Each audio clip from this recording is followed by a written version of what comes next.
तो किस विधि से आप मंत्र जाप करते हैं, किस दिशा में बैठकर आप मंत्र जाप करते हैं, किस समय आप मंत्रों का जाप करते हैं और क्या है मंत्र जपने से जुड़ी यूनिक जानकारियां, यही आज काल चक्र में पंडित सुरेश पांडे जी आप सभी को बता रहे हैं। तो फिलहाल अपनी चर्चा को आगे बढ़ाते हुए आइए अब बात करते हैं उन लोगों की जो माला के साथ मंत्र जाप करते हैं।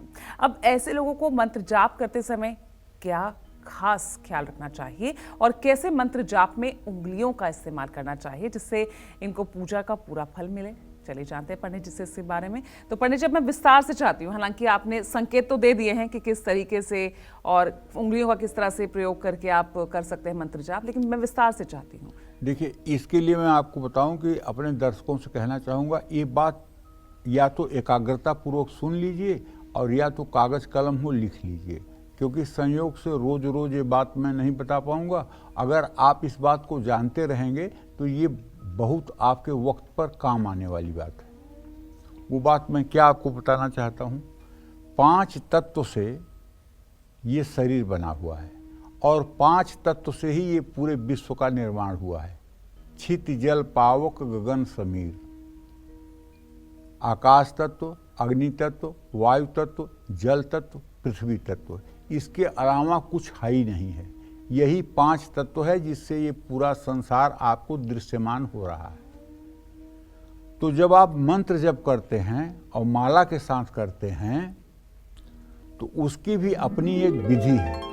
ये देखिए, अब यही कह रहा हूं कि ध्यान दीजिएगा। अंगूठा जो है ये अग्नि तत्व का प्रतीक है, ये तर्जनी जो है ये वायु तत्व का प्रतीक है, ये मध्यमा जो है आकाश तत्व का प्रतीक है, ये अनामिका पृथ्वी तत्व का प्रतीक है और ये कनिष्ठिका जो है ये जल तत्व का प्रतीक है। आपने समझ लिया? एक बार और समझाऊं। ये देखिए अग्नि तत्व है और ये जो है वायु तत्व है, ये आकाश तत्व है, ये पृथ्वी तत्व है और ये जल तत्व है। ये 5 उंगलियों को अगर आप समझ गए ना, ये 5 उंगलियों को, तो आप आधी जंग जीत लेंगे। अब माला जाप से अंगूठा और उंगलियों पर दबाव पड़ता है, इससे विद्युत तरंगें उत्पन्न होती हैं, इससे हृदय चक्र प्रभावित होता है, अनाहत चक्र जिसको कहते हैं, जिससे मन शांत रहता है। मध्यमा उंगली का संबंध हृदय से होता है, इसलिए माला जप में अंगूठा और मध्यमा उंगली का स्पर्श उत्तम है। माला से जप करते समय कनिष्ठा और तर्जनी का स्पर्श नहीं होना चाहिए, जो मैंने आपको पहले ही बता दिया कि ये उंगली जपमाली से बाहर रहेगी, ये उंगली नीचे रहेगी। अब अनामिका, मध्यमा और अंगूठा 3 उंगलियों से आपको मंत्र जप करना है।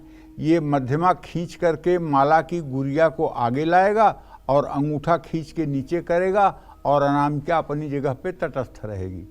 तो कनिष्ठिका उंगली पर बहुत ज़्यादा चुंबकीय ऊर्जा होती है जो हमारे शरीर पर पड़ने वाले बुरे प्रभावों को रोकती है।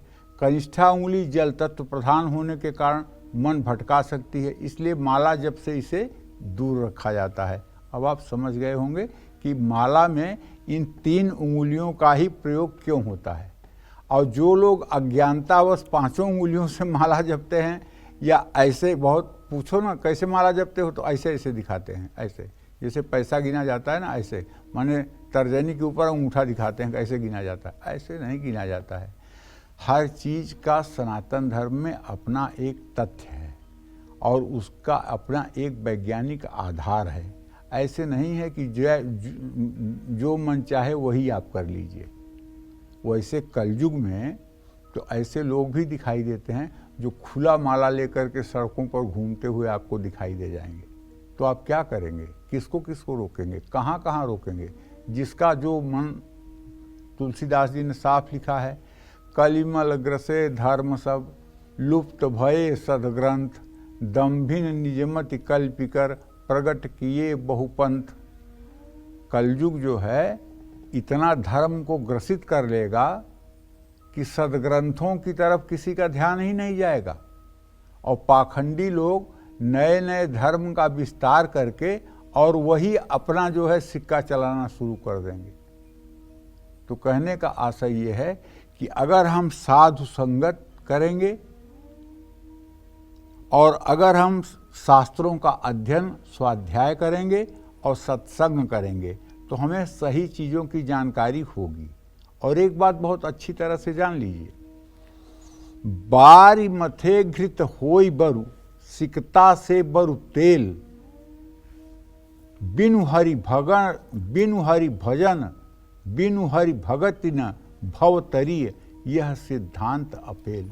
तुलसीदास जी उत्तरकांड में लिखते हैं कि आप हो सकता है कि पानी को मथ कर घी निकाल लें, जो असंभव है। हो सकता है कि आप बालू को पेर करके तेल निकाल लें, जो असंभव है। लेकिन बिनु हरि भगत न भवतर, बिना हरि की भक्ति के भवसागर से पार उतरने का कोई रास्ता नहीं है। ये सिद्धांत सर्वमान्य है। तो इसलिए हमें क्षण प्रतिक्षण अपने जीवन को सतर्क होकर के जीना चाहिए और शास्त्र के बताए हुए मार्ग का अनुगमन करना चाहिए। हाँ, एक बात और है। एक दिन प्रेमानंद जी महाराज अपने सत्संग में कह रहे थे कि जो गृहस्थी का माया जाल है वो 50 ग्राम उलझा हुआ है और जो शास्त्रों का माया जाल है वो 100 मन उलझा हुआ है। अगर आप सोचें कि हम शास्त्रों का ज्ञान करके और सही निष्कर्ष पर पहुंच जाए तो आप 100 मन में उलझ जाएंगे। अगर वही कोई सद्गुरु जिसने सारे ग्रंथों का अवलोकन किया है और एक निष्कर्ष पर पहुंचा है तो आपको निष्कर्ष बता देगा, आपके जीवन की यात्रा आसान हो जाएगी। आपके जीवन की यात्रा जो है तत्काल आसान हो जाएगी और आप अपने लक्ष्य पर पहुंच जाएंगे। जय मां विंध्यवासिनी।